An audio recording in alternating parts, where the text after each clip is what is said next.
신과 나눈 이야기. 내가 설명해 주지. 너희는 신이 오직 한 가지 방법으로만 삶에 나타난다는 관념을 갖고 있다. 그건 대단히 위험한 관념이다. 그런 관념이 너희가 어디서나 신을 보는 걸 막는다. 만일 신이 오직 한 가지 방식으로만 보거나 오직 한 가지 방식으로만 소리내거나 오직 한 가지 방식으로만 존재한다고 생각한다면 너는 밤낮으로 내 바로 곁을 지나가면서도 나를 보지 못할 것이다. 너희는 평생을 신을 찾는 데 보내겠지만 그녀를 찾지는 못할 것이다. 너희는 그녀가 아니라 그를 찾고 있으니까. 이것은 한 가지 예에 지나지 않는다. 너희가 범속함과 심오함 모두에서 신을 보지 못한다면 이야기의 반은 놓치고 있다는 속담이 있다. 이것은 위대한 진리다.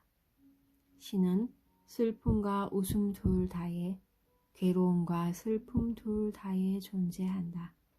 모든 것 뒤에는 신성한 목적이 있고 따라서 신성한 존재는 모든 것 속에 존재한다.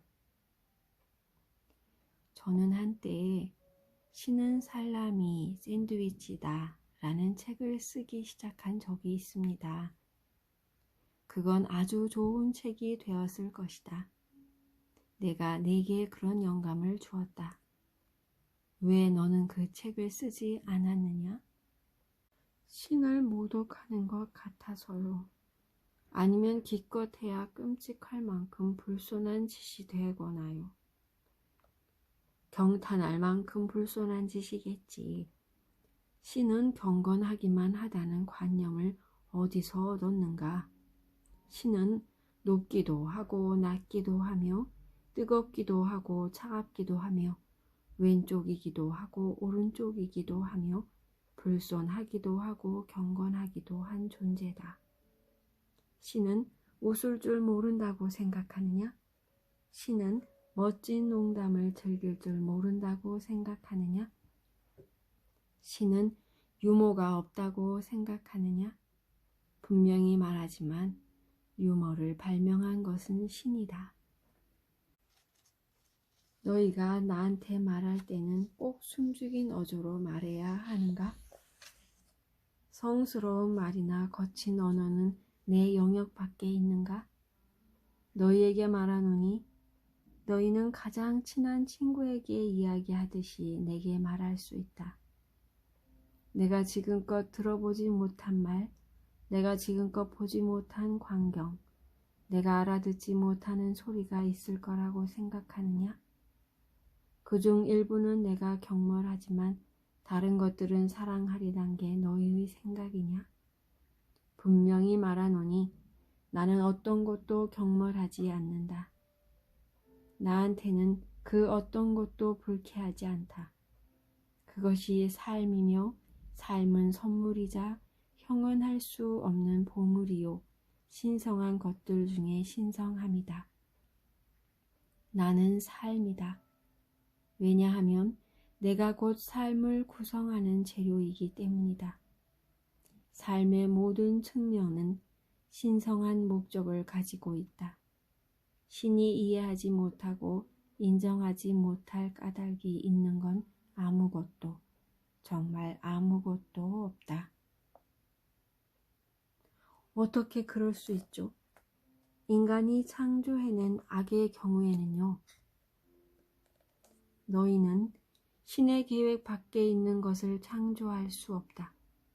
단 한 가지 생각도, 단 하나의 물체도, 단 한 가지 사건도, 즉 어떤 종류의 체험도 너희가 원하는 건 뭐든지 다 창조하게 해주는 것이 신의 계획이니까.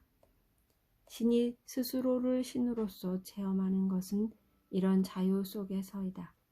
그리고 내가 너희와 삶 자체를 창조한 이유가 이런 체험을 위해서였다. 악은 너희가 악이라 부르는 것이다.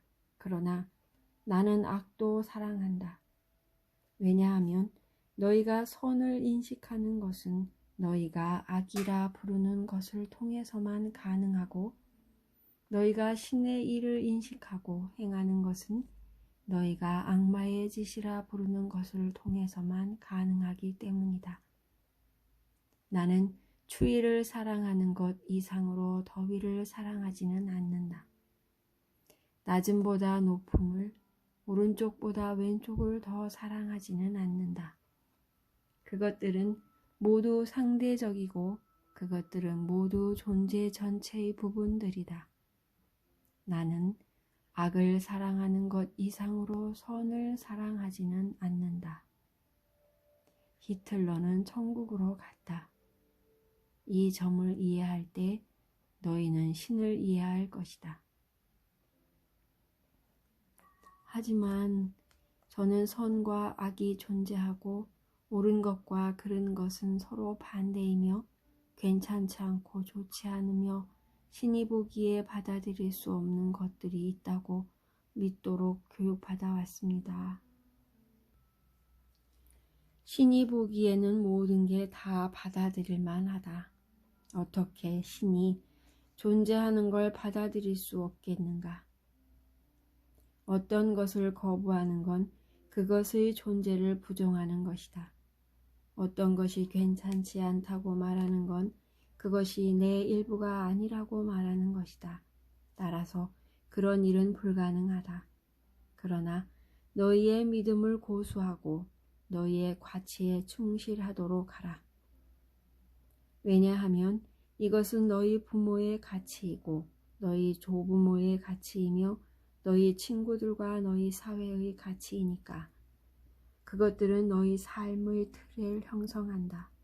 그래서 그것들을 잃으면 너희의 체험으로 짠 천은 다 풀리고 말 것이다. 하지만 그것들을 하나하나 검토하고 그것들을 한 조각 한 조각 조사하도록 하라. 집을 통째로 헐지는 마라. 하지만 벽돌 하나하나를 살펴보고 깨진 것처럼 보이는 것들, 더 이상 구조를 지탱하지 않는 벽돌들을 바꿔 끼우도록 하라. 옳고 그름에 관한 너희의 관념들은 그냥 그것, 즉 관념일 뿐이다. 그것들은 자신의 모습을 이루고 자신의 내용을 창조하는 생각들이다. 이것들 중 어떤 것을 바꿀 까닭 또는 변경하려는 목적은 딱 한 가지뿐이다. 너희가 자신에게서 행복을 느끼지 않을 때, 자신이 행복한지 아닌지는 오로지 너희만이 알 수 있다. 오직 너희만이 자신의 삶에 대해 이건 내 창조물, 내 아들이다. 이 상태에서 나는 대단히 즐겁다고 말할 수 있다. 만일 너희의 가치가 너희에게 도움이 되면 그것을 고수하라. 그것을 옹호하고 그것을 지키기 위해 싸워라. 그러나 누구에게도 해를 입히지 않는 방식으로 싸우도록 하라. 해침은 치료의 필수 성분이 아니다.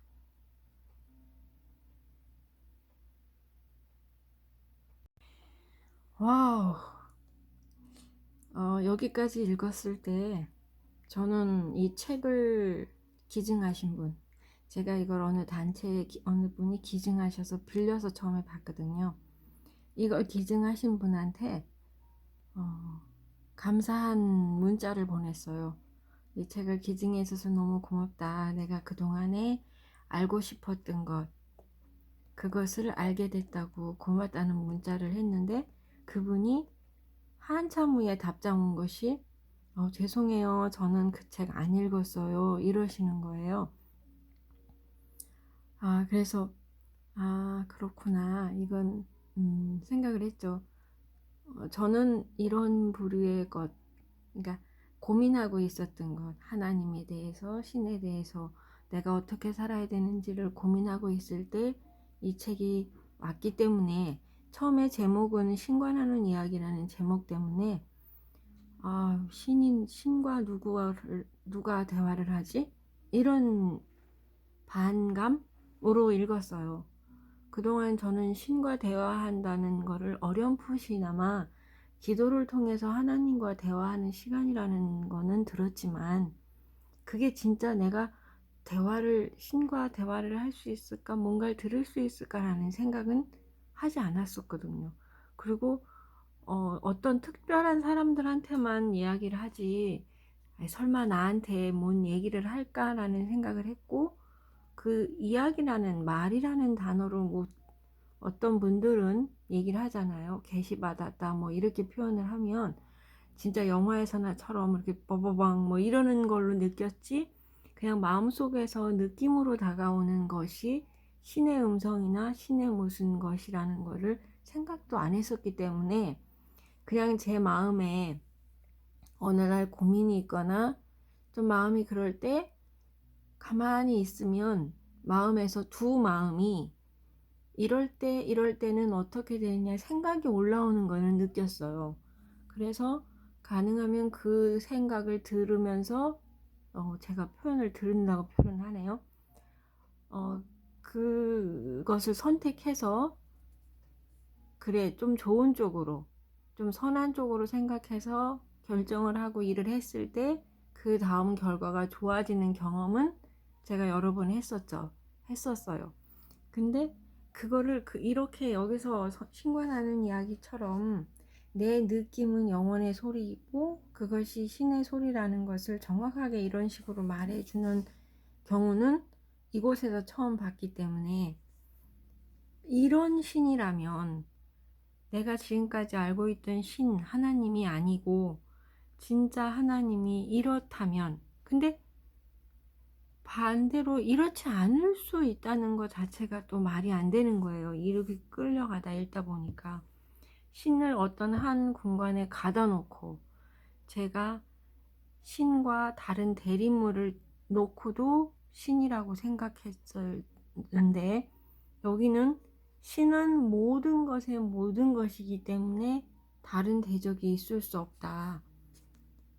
신은, 그리고 우리의 그 상상은 신은 남성일 거라는 상상, 그래 보통 하나님 아버지 이렇게 표현하니까 그렇게 상상으로 형상으로 또 그렇게 그리고, 교회에서는 또 예수님의 그림을 해놓고 예수님이 성부 성자 성신에서 성자라고 표현을 하니까 성자가 그런 모습이면 하나님도 그런 모습일 거라고 생각을 하면서 이해를 한 상태에서, 그래서 항상 두려운, 경외해야 될, 뭔가 잘하는 것으로 보여줘야 되는 그런 하나님을 섬겼었거든요. 믿었고. 근데 이곳에서는 신의 개념이 진짜 내가 고민하고 있던 거를 싹 해결해주는 하나님이 저한테 온 거죠. 그래서 그게 고마워서 그분한테 문자를 했는데 그분은 못 보셨다고 말씀을 하시더라고요. 그래서 이렇게 행복, 너희가 이거를 바꾸고 싶을 때는 뭔가를 해야겠다고 마음 먹는 그것은 행복한지 아닌지로 결정을 해라. 너희가 자신에게서 행복을 느끼지 않을 때 변경하려는 마음을 먹으라는 거죠. 그러니까 기준 잣대가 행복인 거죠. 자신이 행복한지 아닌지는 오로지 너만이 알 수 있다. 다 각자의 행복이죠. 누구하고 비교했을 때의 행복이 아니라. 그래서 신과 나와의 관계는 상대평가가 아니라 절대평가라는 것을 여기서 또 한번 경험을 하고, 또 이 느낌으로 다가온 하나님한테 느끼는 감정이 그전에는 한 번도 표현해 보지 못한 사랑합니다 라는 표현이 나왔어요. 저한테서 다른 말로 표현할 수 없는 만큼의 크나큰 넓은, 내가 어느 끝까지 상상해서 반긴데 의문을 제시해도 답을 줄 수 있는 그러니까 이렇게 할 수밖에 없고, 그러니까 이것이 사랑이고, 그래서 이렇다라는 말을 해주시는 것 같은 느낌. 그리고 떠오른 것이, 무조건 사랑의 하나님이라고 하지 않았느냐라는 느낌이 저한테 왔어요. 근데 나는 무조건 사랑의 하나님을 믿지 않고 있었던 거예요. 뭔가를 잣대를 가지고 재고 계시는, 내가 이렇게 하면 이뻐하고 이렇게 안 하면 미워할 그런 하나님을 제가 믿고 있었기 때문에, 어떻게 하면 하나님 뜻대로 사는 것인지를 찾아 헤매면서 이곳에 고민하고 있을 때, 이 책이 저한테 이런 방식으로 저한테 알려주기 위해서 저한테 온 거죠. 그래서 지금은 행복하고 편안한 마음이, 그래서 예수님이 하신 그 느낌이 그냥 느낌으로 믿어지는, 경험되어지는, 진리가 너희를 자유케 한다는 그 의미가, 그전에는 뭔가 2% 부족하면서 내가 열심히 성실하게 사는 것 같은데 자유함이 없었어요. 평안함이 없었어요. 근데 지금 상태에서는 훨씬 평안해지면서 사람 대하는 것도 변했어요. 그전에는 믿는 사람, 안 믿는 사람을 제가 판단하고 심판하고 구별하고 있었어요. 근데 여기에 하나님하고 대화하고 이것을 보면서 그 너머, 종교 너머에 그 틀을 벗어나서 전부의 전부인 전체를 통괄하는, 모든 것이 하나를 통합할 수 있는 하나님이 이런 식으로 바라보면서 저한테 알려주시는 것에 대해서 바뀌는 거죠. 그래서 어떤 종교를 가지고 있든 어떤 생각을 하고 있든 이게 좀 이해가 되고, 그럴 수 있겠다. 그리고 그쪽 입장에, 상대방 입장에 대해서 생각할 수 있는 넓어지는 마음이 되는 것이, 그걸로 인해서 편안해지고 행복해지는 걸 경험해요. 그러니까 뭔가를 통째로 진짜 바꾸려 하지 말고, 내가 누군가를 볼 때도 그 사람에 대한 잣대를 가지고 그걸 바꿀 생각을 하지 말고, 내가 행복한 느낌을 전해주고, 그렇게 했을 때 그냥 바라봐주고 인정해주는 거.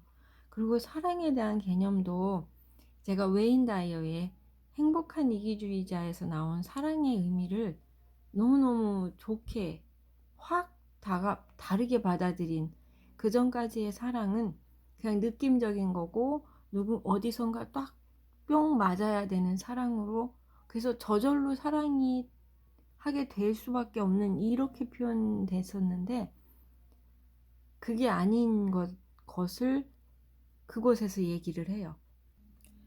사랑이란 좋아하는 사람이 스스로를 위해 선택한 일이라면 무엇이나 그것이 자신의 마음에 들건 안 들건 허용할 줄 아는 능력과 의지다 라고 표현을 해요. 사랑이 능력이고 의지래요. 그러니까 의지를 내가 내야 된다는 거죠. 사랑을 하려면. 그래서 성경에도 보면은 예수님도 그랬고, 사랑하라라고 얘기했지 사랑받아라고 얘기는 안 하셨던 그 의미가 내가 할 수 있는 것이었다는 거죠. 근데 그것도 너 혼자서가 아니라 성령이 너희에게 임하면이라는 뜻이 있다는 것은, 내 안에 하나님의 마음이 함께하면 그 마음은 저절로 생긴다는 느낌의, 그걸로 느낌으로 해석이 됐어요. 그래서 계속적으로 자라나고 성장하고 변화해 가는 과정에 있다고 생각을 합니다. 그래서 오늘도 행복하고 편안한 마음으로 오늘 하루를 또 살아가도록 하겠습니다. 감사합니다.